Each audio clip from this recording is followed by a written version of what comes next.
Kung lagi na lang nagagasgasan or nababasag ang display ng phone mo, nasa tamang video ka. Dahil sa video na to, inalam namin ang mga smartphones na may built-in screen protector mula 3K hanggang 5K.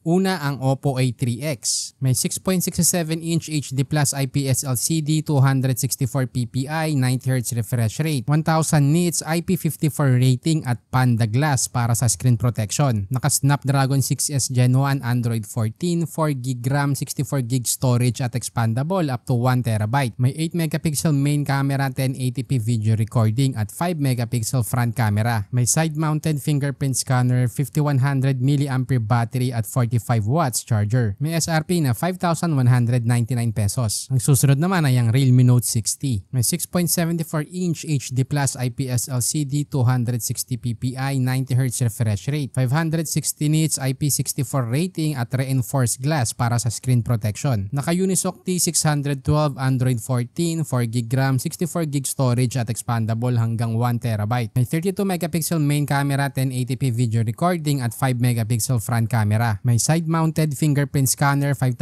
mAh battery at 10 watts charger. May SRP na 4,599 pesos. Ang susunod naman ay ang Poco C61. May 6.71-inch HD Plus IPS LCD, 268 ppi, 90Hz refresh rate, 500 nits at Gorilla Glass 3. Naka-Helio G36, Android 14, 4GB RAM, 128GB storage at expandable hanggang 1TB. Naka 8MP main camera, 1080p video recording at 5MP front camera. Idagdag mo pa ang side-mounted fingerprint scanner, 5,000 mAh battery at 10 watts charger. May SRP na 3,599 pesos. Ang susunod naman ay ang Redmi A3. May 6.71-inch HD Plus IPS LCD, 268 ppi, 90Hz refresh rate, 500 nits at Gorilla Glass 3. Naka-Helio G36, Android 14, 4GB RAM, 128GB storage at expandable hanggang 1TB. May 8MP main camera, 1080p video recording at 5MP front camera. May side-mounted fingerprint scanner, 5,000 mAh battery at 10 watts charger. May SRP na 4,464 pesos. By the way, ilalagay ko na din yung link sa description kung saan mo to mabibili at official yan. Gumawa din kami ng exclusive FB group na smartphone tips. Kaya kung ayaw mong masayang ang pera mo sa pagpili ng maling smartphone, mag-join ka na at kami mismo maghahanap ng best option at price para sa'yo. Ang susunod sa ating listahan ay ang Redmi 13C. May 6.74-inch HD Plus IPS LCD, 260 ppi, 90Hz refresh rate, 600 nits at Gorilla Glass. Naka-Helio G85, Android 13, 4GB RAM, 128GB storage at expandable hanggang 1TB. May 50MP main camera, 1080p video recording at 8MP front camera. May side-mounted fingerprint scanner, 5,000 mAh battery at 18 watts charger. May SRP na 4,999 pesos. Andyan din ang Poco C65. May 6.74-inch HD Plus IPS LCD, 260 ppi, 90Hz refresh rate, Gorilla Glass at 600 nits. Naka-Helio G85, Android 13, 6GB RAM, 128GB storage at expandable hanggang 1TB. May 50MP main camera, 1080p video recording at 8MP front camera. Naka-side-mounted fingerprint scanner, 5,000 mAh battery at 18 watts charger. May SRP na 4,999 pesos. Ngayon, ano nga ba ang dapat mong bilhin dito? Kung best camera ang hanap mo, nandiyan ang Redmi 13C at Poco C65 dahil pareho yung may 50MP. Kung fast charging naman, andyan ang Oppo A3X dahil sa 45 watts charger. Kung limited naman ang budget mo, ang most affordable dito ang Poco C61 na may presyo lang na 3,599 pesos. Ito naman yung best for light gaming, ang Oppo A3X dahil ito na yung may pinakamalakas na chipset sa ating listahan. Ginawa ko nga pala ang Tech You Know dahil sa dami ng smartphone na lumalabas ngayon, napakahirap ng mamili. Kaya dito sa channel, kami mismo ang nagre-research para malaman kung anong device ang pinakasulit para sa budget mo. Pero para makagawa pa kami ng ganitong content, kailangan din namin ng suporta mo. Kaya huwag kalimutan mag-subscribe, i-like at i-share ang ating video.